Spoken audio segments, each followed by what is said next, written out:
by Shankar Singh.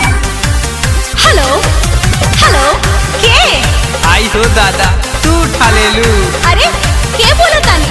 अपना दीदी से बात कराओ ना। दीदी से बात कराई? हाँ। पहले ये बताई कि रउआ के बोला तानी? अरे तार दीदी जाने तारी उनका से बात कराओ ना।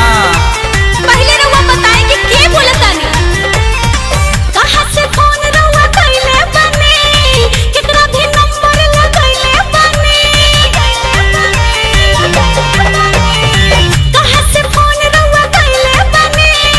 केकरा भी नंबर लगइले बानी? साफ साफ बोली नहीं हम चिन्हतानी। सुना अपना दीदिया के धरा दा तोहर पाहुन बोला तानी। अपना दीदिया के धरा दा तोहर जीजा बोला तानी। अच्छा जीजा जी पहले तो बतावे के रहे। हे जीजा जी प्रणाम करो तानी। खुश रहा खुश रहा।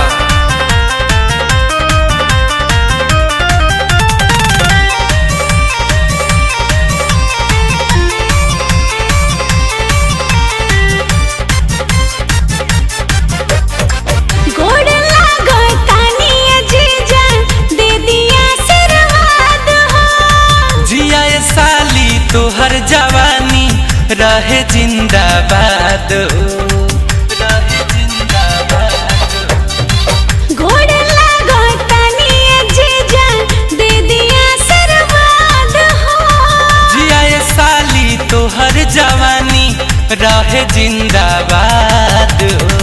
साले हाय छोट काटे हमरो से जानी। सुननी अपना दीदिया के धरा दा तोहर पाहुन बोला तानी।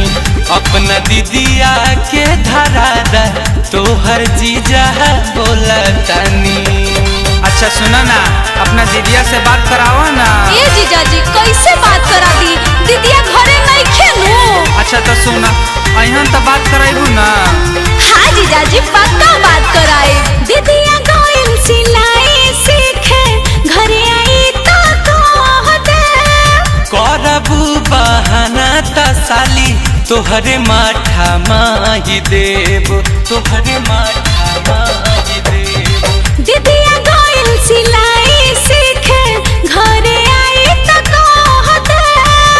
करबू बहाना त साली तोहरे माठा माही देव।